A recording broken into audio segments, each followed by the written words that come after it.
Hello adventurers and welcome back to my channel. Today we are at the Museum of Clean, and believe it or not, this is kind of an interesting location because it goes into history of all things cleaning. That's right, we get to go and see all the different things that are involved in the process of cleaning throughout time, and there's several floors here. Now, in addition to this, for the cost of your admission, there's also a Children's Discovery Center, so if you have any kiddos with you, you can go do that. There are some kids actively here playing though, so I don't want to film that right now, but just know that that is an option. And if you have a AAA membership, you can get a discount. So all that being said, let's go figure out what else here. Oh my goodness. What better photo op than a caution wet floor sign that is Texas size. This is one of two items that I've seen already just coming in from this front door that are Texas size. They have the big washboard and then they have this. And then immediately after you have the clutter corner and it says your garage and there's a button here. So there's lots of interactive things. Like this guy who's just hanging around. I see the Grinch and Max over there. A globe and literally everything in between.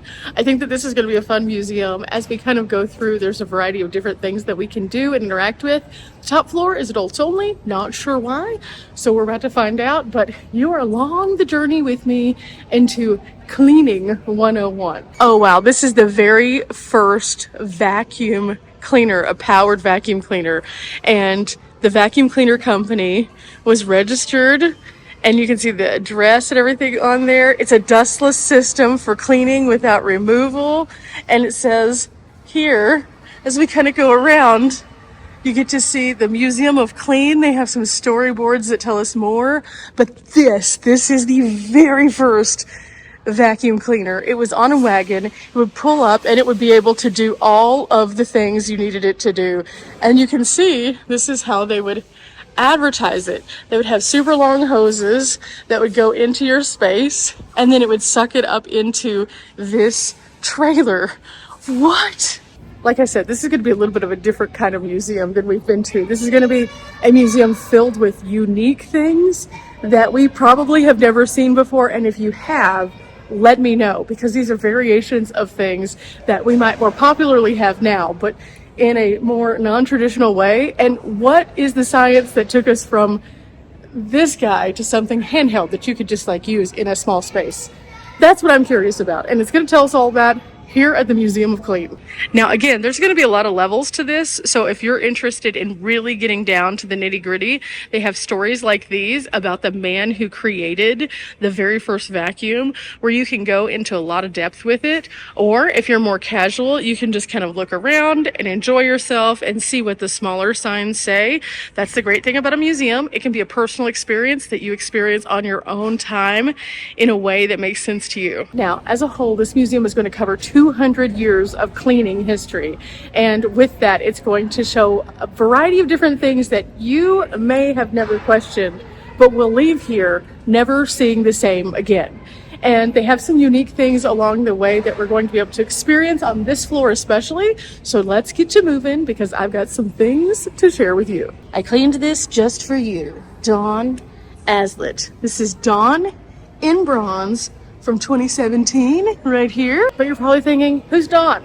Well, Don is the man who this museum is created by, and it's a pretty interesting story that he has, which is featured right over here on this wall. In fact, he was born in 1935 and raised as a farm boy here in southern Idaho, and he got acquainted with the word cleaning as he bathed in a big round metal washing tub, and he had to carry water from the pump and heat it on a coal stove. His early chores included cleaning his chicken coops and corrals and all the way down to the barnyard, and he ended up sleeping in a bunkhouse. He learned the lesson of hard work very early on, living in that bunkhouse, and by the time that he was a freshman at Idaho State here in Pocatello, he decided he wanted to be an entrepreneur and use what he knew already to do that. So he started a cleaning business, and that cleaning business turned into something much, much bigger than he probably ever realistically assumed it would be. If you have ever seen any of these books, guess what?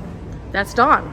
Don was an inspiration because he would keep a journal of all of his times where he would do things. He would record his humor, his successes, and his failures, as well as his struggles. And it became where he was very coveted and sought out as he became a best-selling author, and he became a media celebrity with more than 10,000 appearances on radio and television. And ultimately, it was that success that drove him to want to do more. He wanted to talk about the thing that had brought him so much joy and also so much success. So he wanted to talk about cleaning. And he'd seen a lot of world-class museums along the way, and he thought, I can do that. So they ended up in 2006 purchasing this building. It's 50,000 square feet, and they've turned it into this museum, but also a discovery center so that kids can learn about various aspects of learning. One entire floor of this museum is dedicated just to the kiddos. They can go up there and they can interact. On this floor, it is kind of split between the Museum of Clean and the Discovery Center, and then on the top floor, it is, of course, the adult-only center, which I, again, still don't know what that means. But I think it's pretty neat that he has brought his legacy that started out so minimal into something so masterful as he has grown in the years and celebrated something that he enjoyed doing, and then his family is behind it as well. And so overall, we're walking through some history right now. Now along the way, there's going to be some rare finds like this. This is a Tonka truck for Bruce Floor Cleaner, and it's extremely rare, from 1954, and it was actually sent in by someone all the way in Arizona. In addition to all of the cleaning, there is a traveling exhibit for artists who come to the area, and this doesn't have to focus on cleaning, but it gives you a glance into some beautiful artwork. I'm just going to kind of show you this gallery really quickly in passing and then get back to all of the cleaning, but this is ever changing. But the reason why I wanted to show you this was because this right here, this is Don Aslett's Believe It or Not. It's a mummified janitor, and it was taken from King Tut's tomb by tomb robbers in the 17th century. Do you believe it? Oh, this is neat. This is actually a tribute to Larry Dwayne Aslett, which was the brother of Don Aslett, and he was a pivotal builder in the Museum of Clean, and he was a skilled artist, which makes more sense as to why they have things like these. And then also the art room. He created many different displays in the art gallery of Clean, and it's pretty neat to see him honored with this orchestra of the Clean right here that he participated in making. So each one of these uses cleaning supplies and unique items to create a scene. But it's not just these two guys right here that clearly have a little song. Old Don Aslett had a museum with a mop broom here and a dustpan there, E-I-E-I-O. It's all of these. So you have here the challenge of looking at these and figuring out which items that they have used that were used for cleaning. But it's not just these guys, it's the entire setup. Every part of this is unique. They have cases of instruments on wash tubs. They have toilet seats. They have cleaning items that are used, such as these tubs, and then they have trash can lids, and they have all of these different pieces that are just so neat. And each of these, again, he kind of was the eyes and ears behind, and so some of these are intricate and detailed, and then others are more statuesque, like regular bronze.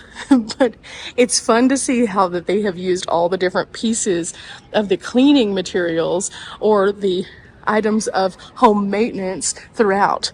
Even whenever you get into the back there, you can see the arch is filled with all the beautiful musical instruments, and it's considered to be the world's only orchestra of Clean. I mean, even Mr. Squatch here has some nice little materials that are cleaning supplies in his hands that have bells on them. There's a spittoon with a vacuum cleaner looking like a snake coming out as the man plays and brings him out. Oh, look at all of the pipes that were used from this one. This is Jack and Jill playing the 1924 Electrolux vacuum. And so you get to see all of these neat things. This one's really cool. Louis Armstrong, and he is playing as the angel Gabriel into this toilet plunger. I think you can see why this is just such a neat thing. It's very interpretive. It uses things that typically are things people just throw away after they've used them, turns them into something pretty neat. And it's fun because it's all themed together, so it makes sense and doesn't just look like you're upcycling random bathroom items or random vacuums. Instead, it looks like it's part of a collective, and it is so, so cool. Now, moving past that, we get to a variety of different setups like this, the Vacuum Village. And in the Vacuum Village, not only do you get to see all of these antique vacuums and also learn about some of them through the signs, like this one was the Atom, weighing in over 100 pounds from 1907. This sampling of German engineering is an attempt to use large weighted flywheel to create suction for commercial use. So this was the vacuum. It used the flywheel to create the suction, and then it stands probably about 4 feet tall. But then also we have things like this. How many parts can you name on the Kirby? And the Kirby, it has a little history about how that they're hard, heavy hitter, but they also are not so cute. So here you can see all of the different parts of a classic Kirby here, and you can see what it looks like. But then once you get into this section, you can see how many parts they really had. And then, can you name these? Do you know what they did? I think it's kind of fun that they have melded like function and fun in this so far. And you can see all of the variations, and just seeing history kind of play out and how things have changed is really, really neat. This guy right here is from 1906, and it was British made, and it was considered to be a revolution in cleaning appliances and the triumph of the 20th century. This one right here from 1907 used the quote, "It's yours for health and happiness." Well, of course it is. And then it has this big long stick out the top. Of course, here they have several different models, and it's kind of fun to see what kind of variants that they would have. Like this one right here kind of looks like a wine bottle opener of sorts. And then you get down to this one that looks like it goes up and down, more so like an instrument. And then, of course, different sizes and shapes of cylinders. These were all considered to be hand pump vacuums. And the hand pump vacuums from the early 1900s were some of the first marketed, but they were also said to create what they called Popeye arms because they required so much work to use them. This one's wild looking. This one would create Popeye calves, according to this. This one you would step on, kind of like a Stairmaster, and as you stepped, it would create suction, which would use through the tubes here, and so you would basically be just like stepping up and down to vacuum, moving it, stepping up and down to vacuum again. So the action like this. Just a vacuum. These are some more of the pre-electric hand pump vacuums. Some of them had ornate details and designs on them. Others were just very primitive. And this one from 1910 back here kind of just looks like a coffee can with one of those billows on it. Clearly those were a lot of work, so they decided that they needed to change some things, and they went to another system. From 1915 to the 1940s, electrical uprights started to make their debut, and these are more similar to what we have now, and you can see some of the different variations of those. Most of them still very similar on the base. They have this metal base to them, so that would be the difference. Some of them are larger and flatter, some are more thin.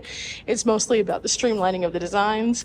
But then all of them have a bag system, which ultimately would have had to have been dumped out. And you can see here, it's a basic design, same as today, nearly 100 years later. This worked. They didn't have to do too much with it, and they didn't have to modify it so much over the years that now we're looking at something completely revolutionary once again. Now the bag system has changed quite a bit, and in some cases it's a very small dump. In some cases it's a different kind. It's a disposable dump, but overall it's more similar. But there are so much more to vacuums than these two sections. Before the hand Popeye style, there was another style, which I'm going to show you in just a minute. But then there was also something called sweeper vacuums. Came around 1890 to 1915. So kind of in the lull between the Popeyes and the electricals. And these are more like what you would think of when you think of your Shark systems today. See, they had this kind of base to them. So it was much more similar to the Sharks of today. but this was like clearly the earlier version of that. Now, something I think is kind of funny is over time, we have had sets like these to kind of mirror what mom is doing so that kids can participate actively and learn about the function of cleaning and then also being a part of taking care of their home. And sometimes this was done because of gender roles and gender norms of being able to teach little girls to be little girls in the home and to get them excited about doing what mom's doing. And I think that's really cute. But one of the things that I think that is kind of a miss though is that, you know, as we learned from the very founder of this museum, that cleaning is not just a girl's thing or a boy's thing, it's an everybody thing. I mean, realistically, we all have to do our part, and our part means that we're all taking care of our household and our home, as well as the outdoor spaces that we recreate in.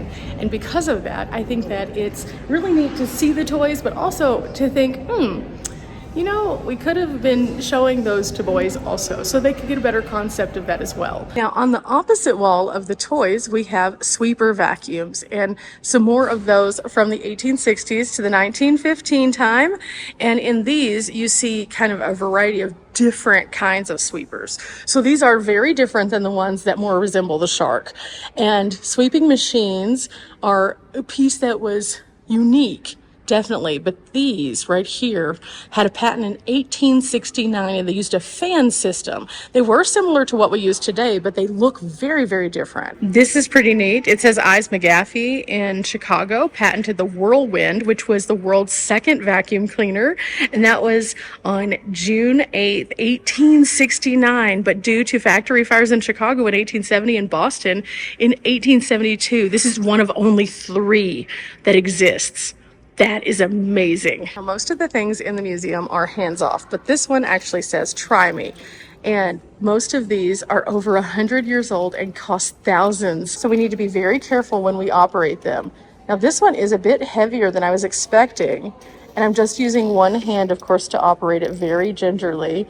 But it's heavier to the touch than my modern appliances. This one right here is interesting because it's called a motor vac cleaner, and it cleans the inside of your car while it's standing outside of your home.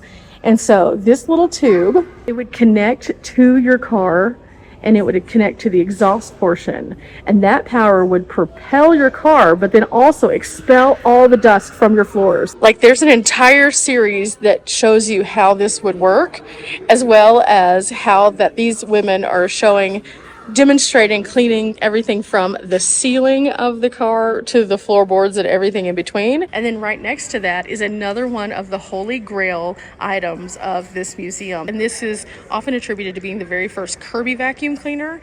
It was designed by James Kirby and it was made by the France Premier Company. And you can see here that it was nicknamed the Grasshopper, and it more accurately should have been nicknamed the Inchworm because of this billow right here. Now, they do have a pretty cool library in here, and also outside of it they have these little men who are guarding the library using the cleaning supplies. You have a vacuum bag, a plunger, some of the gloves, some of the little sponges. This looks like the thing that you put your toilet wand in, and then of course there's the toilet wand. This right here is another one of their holy grail items. Not only do they have this item here, but they also have the actual patent office documentation of it. This is the only physical piece of Daniel Hess's carpet sweeper that still is in existence today, and as a result of that they have it behind this case, so it is taken care of. You can see it is very, very fragile. It is from 1860, and he called it the carpet sweeper. Here is the patent below it, so you can see all of that documentation. It is pretty neat to be able to see something that's that old still in existence today. You know, so often I go to like garage sales, estate sales, things like that, and I find people who just have loads and loads of like random cleaning stuff that's just been chunked out into their garage. And I kind of wonder now if some of those things might have been something, you know? So I think what I'm going to do is show you guys around a little bit more, and then once that we finish looking at some of these displays, then we're going to go and do a couple more interactive things. But this place is expansive, as you can see.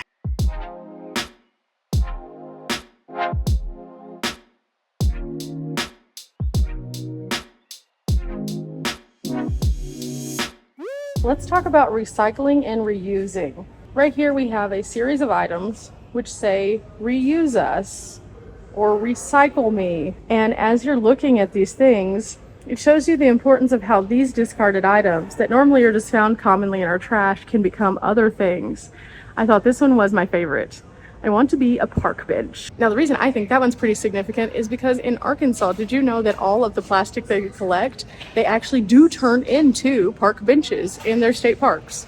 And I think that other places are probably doing that as well. But on a statewide level, they have committed to doing that. And because of that, their state parks have some incredible spaces that are highlighted by these nice little seating areas that don't deteriorate as quickly, that last longer, and they're completely and totally recycled from park visitors' trash, basically. But here we also learn about how much trash Americans generate, and an average person generates about 30 pounds of trash every week, 4.5 pounds a day, and 135 pounds a month. We get to come in and learn how we can reduce our waste. And this is super user-friendly, very nice visuals, very easy to see how we can make an impact. But then also we can find out what's in our trash and how to compost and how recycling works. And we can reduce packaging and things like that that can make the world a little bit better. And I think that that's great that they focused on these topics also here, because ultimately cleaning isn't just what you do in your home. It's how you make everything a better place. And I think that that's the bigger story to cleaning. We don't just clean because it's super fun. We do it because it makes our lives better. It makes it easier for us to do basic things. It makes us feel better in our space. And doing all of these things and giving back can also do that as well. And so this is really, really neat. But now I think we're gonna go into the theater where there's this guy. All about a good, quirky statue. And this one is definitely that. Look at his little face. The video's not working right now. That's super sad. But that's okay, because we're gonna go on to the next section of the museum. And that is down this wall right here, and to a set of stairs that's going to take us up, up, up. Before we go up, up, up, this is a rare piece. It is the Hoover Air Purifier from 1962. And after years of Hoover sucking it up, they purified the air for the first time. And they decided that they needed to purify the air. And so they made this, and it used a charcoal filter. And it was pretty interesting. It looks kind of like a radio of some kind. Also in this area, you have one of Don Aslett's books, Clutter's Last Stand. And the only way that I can explain this is like, this is Clutter personified. This is so neat. All the little pieces that they've used to construct this, and upcycled all these materials. Now, this is pretty neat to see this, because these are all things that people would have thrown out or discarded or forgotten that they had. And so by using these things, it takes on a new meaning and gives us kind of a personification of clutter.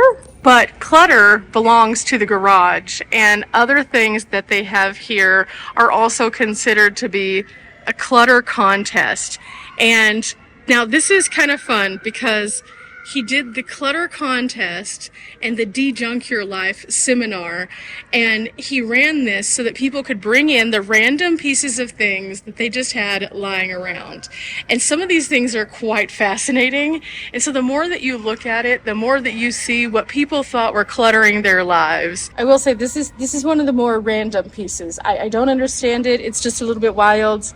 He looks sad. I don't know why. Maybe it's because he doesn't have a body. I'm not sure. This is also a little bit random. I don't know that I would necessarily consider Dick here clutter, but sure. The context on this one is hilarious.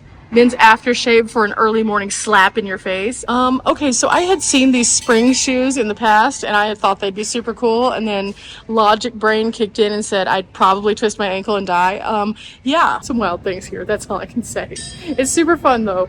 And then that leads us into our next section. That is this thing right here. This is the cleaning car. And the cleaning car is like a little derby car that's made out of all of these recycled, upcycled things, such as a toilet seat. The material itself is all upcycled. They have a washboard. They have trash cans. They have plungers for lights. And this was part of a derby that they did. And here you can see what that derby looked like, where it was all upcycled vehicles. And then on the back wall, Here you go. That's the kiddo who is actually in the car. That is really neat. We have this from the Eastern Idaho State Fair. This won the Superintendent's Award, and it has all these upcycled materials on it. And this is called the Mini Junkman. Oh, this is so fun. I enjoy how they put the pieces together and how it just creates these little things that you just look in and see something different each time that you look. Like right here, there's an I think I can button for a kneecap. Like that's insane, right? And then there's batteries as the actual knees with, I guess this is like an earring, I'm not sure. Is this style of art for everyone? Absolutely not. Is it absolutely fun like a Where's Waldo for somebody like myself who's like, yes. We have a few more displays right here that are just kind of showing us throughout time some of the different variations, including this one right here, which said Don's 3 top sellers were for pack rats only, Stain Buster's Bible, and how to handle 1,000 things at once. And then as we turn the corner, we learn about the Great Pacific Garbage Patch, which is the largest landfill in the world. And it implores us to remember that through these landfills, that everything flows downstream and the ocean is downstream for everything. So these all end up in the ocean. And then you can also learn how that one of these ocean gyres or circular ocean currents is formed and why the trash gets stuck in those. And then it's just kind of there and really problematic for all of the animals. Now here on the channel, I am all about showing my support for the outdoors and doing what we can to help the environment. So one of the things that I do is I participate in TreeCard. TreeCard is an absolutely free app that you can download, and for every 10,000 steps that you walk, it plants 1 tree on your behalf. But the part that doesn't get talked about as much with TreeCard is for every so many trees or recommendations that you have, you actually receive points that you can use for other things. Now, a lot of people will invest those in getting their own personal trees or things like that, but what I do is I give those points to recycling plastic. So for every 100 points that I receive, they are able to pull out and pay someone to do so bottles from the ocean so that they can recycle them and get them out of this giant patch, basically. And so I encourage you guys to check it out. If you are interested, this is my code. I don't make anything off of this, but we do get to help the environment, and I am all for that. So please check out TreeCard. Now, as we move around, we then get to water carriers, and water carriers have changed over time as well. So you have everything from this rare canteen that apparently weighs a ton to mini showers or water dispensers that were mounted in trains that don't have very much water at all. You also have these barrels, which of course we know were used a lot in a lot of different cultures for a very long time. Now they're used more so in like the alcohol industry because of the weathering of the barrel. It adds to the flavor. You also have canvas bags that were used, and they would soak the exterior of the canvas bag and then fill it, and it would create its own refrigeration. And then the bags were hung from saddles or on the sides of wagons, and that would be the easiest way for them to keep contents cool even on hot days. Of course, this is a little bit more primitive. This is a goat skin water carrier, and it is the same one that was used during ancient times. And if you're looking at these, the water carrier was purchased in Dubai. This actually came from 2009 in Dubai. But what they would do is they would have this goat skin that would then hold the water inside, and then they could use it as they needed to as they moved across the difficult terrain, and it would keep it somewhat insulated and definitely not leaking. Now along this wall, as we move into like the Discovery Center in the background there, that's what all the critters are, you can see a variety of different items. Oh my goodness, I was just kind of going down that row and I turned the corner, and the world's largest janitor, his name is Big Don. Big Don is very large and in charge. He's huge. Big Don looks like he knows what he's doing. It looks like he could take down any mess anytime. Big Don is about the business. Apparently also Big Don changes out periodically what kind of cleaning supplies that he likes to use. So currently he is using this mop, but he could be in the future holding something like this giant toothbrush. Okay, bye Big Don. Just keep doing what you do. You're really good at it, I promise. As we move past Big Don, we are asked, can you guess the 10 items that do not belong in the janitor's truck? This is a 1963 Divco truck, and what would be the correct equipment for 1953 to 1973. So I would assume that he wouldn't need the skull. I would assume, just saying. So probably not the rubber chicken either. Yeah. Also, we're looking at 1953 to 1973. I feel like some of these items are not dated within that time frame. So there's probably a couple of these that probably just don't belong, and I'm gonna say that this yellow bucket might be one of them. I'll say this though, this truck is epic. This thing is so nice. The renovation on this has been so great, and being able to not only see it from the side, but also see it from its context whenever it first became a thing is pretty neat. But as you can see, there's a ton more to this. You can see we go to different kinds of wash day tools and tools of the trade. This one actually employed the use of an animal to turn a belt, which would then power this washing machine. But no, really, in the attached reading materials, you can see all of these dogs. They even have a sheep or a horse that are doing this on the detailed little things here. This is interesting. Those were used between the 1800s and the 1920s. Little Fido had to earn his keep there, clearly. But there are even more here, and it's pretty interesting to see. This one's from 1867. This one's from the early 1900s. And you can see how every single one changes ever so slightly. This one is a Maytag. You know, the company we still have today, Maytag, had this one, which was the first hand-operated Maytag, and it was introduced in 1907. And then it just keeps on going and going. Some of these look very, very interesting. Like this, I would say this more resembles what I would think of as an ice cream machine now, but in fact it is not. It actually came from a person right here in Idaho. They inherited the machine from their mother, and she had received it as a gift from a friend. Of course, how do you use a washing machine without clothing cleaner? And here we get to see cleaner throughout the years and how it's changed. From the liquid soaps that were first patented in 1865 to the first and easiest way to get soup diluted into the water by using powder and flake soaps from 1890 to 1950, you can see every kind of item. Of course, you have a giant wash boiler, which also looks like a kettle. It's basically what it is. It's a big kettle that they would wash the clothes in by heating the water, and this is how that they would do that. Now, as you can imagine, there's so much here that it's impossible for me to show you everything, but this gallery has a little bit more down here that's pretty fascinating, so come here, check them out. Oh my goodness. This is funny. You come to the restroom, and this is what you have.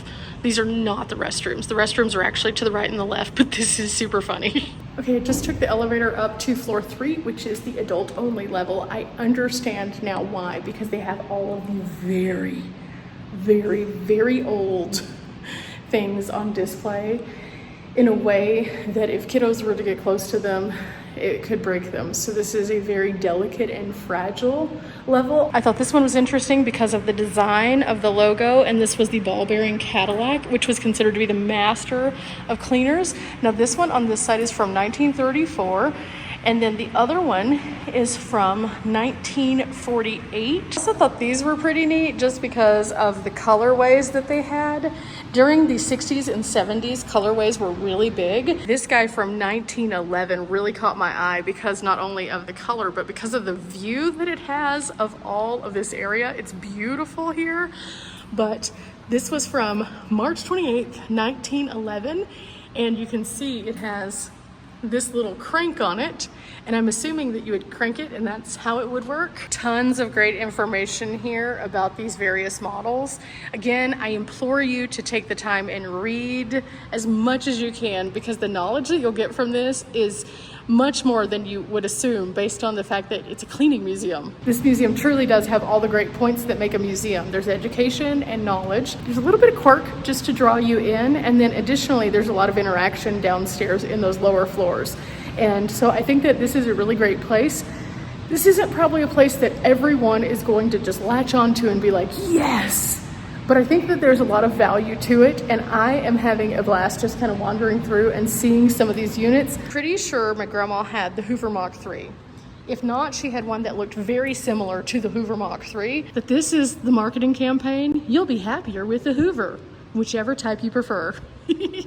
This one from 1913 really caught my eye again. It's another one of those models that you would have to press the pedals on in order to get it to do the function. Then there's this guy from 1905, which was humbly known as L'Aspirateur.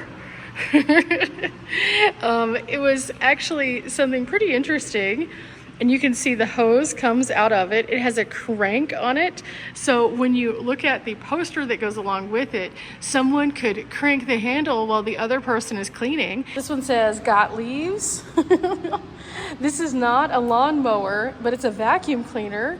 And you know that a vacuum cleaner basically can be used anywhere. So this one is to vacuum your lawn. Like I said, they have some interesting concepts that I haven't personally seen in my lifetime in this museum, and it's interesting to see how that they have developed things that they've marketed as vacuums, which have later gone on to become other kinds of items because they weren't as big of a hit as they thought they would be, like the yard vacuum here. What about the Eureka? We can't forget the Eureka. They have a nice collection here, but my favorite thing is this: less push, more whoosh. It's the #1 self-propelled vacuum, and here they have Eurekas throughout the years. Then over here we see Don Aslett himself saying, choose Eureka, and a more modern version of that Eureka, something more like what he might have actually chosen in his lifetime. I also learned that the first Hoover vacuum cleaner, the Model 0 from 1908, it was the first one under the actual name of the Electric Suction Sweeper Company. And in 1907, James Spangler, who was a janitor and part-time inventor, created this item. He was an asthma sufferer, so he wanted to have something that was the first upright. Now this is not it. This is a different version of the Hoover, but you can see the evolution from this and this. Even way back then, this was very expensive to produce. So he sold the vacuum for $60 and the attachments for $15. And then that started the interchangeable parts of vacuums going forward with other kinds of styles and brands. Now there are over 700 antique systems in this particular floor, which is why it is supposed to be a child-friendly floor, because obviously these are very rare in many cases. So as we're walking through here, you can see units from not just here in the United States, but from abroad as well. And I think that the art and the signage and everything put together makes this incredible for us to experience. Because again, this is a step back into the past, and we learn from the past to make better tomorrows. Who knows? Maybe you're the next person who has a good idea, and you have an idea for making something epic that could solve the problem of a single person who could actually be a large conglomerate of people. This is the original patent model for the J.B. Baker carpet sweeper, patented July 21st, 1869. And these are all pretty fun to look at as they went with all the different colorways. These are a variety of different series, from Hoover to Eureka and everything in between. These are fun because these are considered to be really unique. These are the Electrolux, and you can see down here they also have the anteater vacuums with the canisters. So everything would get sucked up into these canisters, and you can see that throughout the years they took on a variety of styles, shapes, and colors. It's just pretty fascinating as you move throughout this gallery and take the time to see all these different pieces and components, from the newer models to the older and everything in between. Everything about this museum is so fresh and so clean. The fact of the matter is, this place is pretty epic, and I've had a really good time sharing it with you. Now, if you do come with the kiddos and they aren't as interested in the cleaning part, go to the Discovery Center. It is designed specifically for kids. They have tons of enrichment there, lots of neat activities, and I was talking to the girl downstairs, and she said that it's brand new and absolutely awesome, and that your kiddos will truly enjoy it. But if you are coming here as an adult, make sure you check out the Museum of Clean, especially the 3rd floor, and see how many of these units you're familiar with. Leave in the comments below if you have been here or what your favorite vacuum cleaner throughout time has been. I know that sounds like a weird ask, but I'm just curious, because now I feel like I've seen so many and I had no idea there were so many. Remember guys, we're not here for a long time, but we are here for a good time. I've definitely had a good time bringing you here, and I encourage you to come out, especially if you have AAA. Remember, you get that little discount. It was only $8 to do all this, and it was well worth it. Till next time, bye. This place was epic.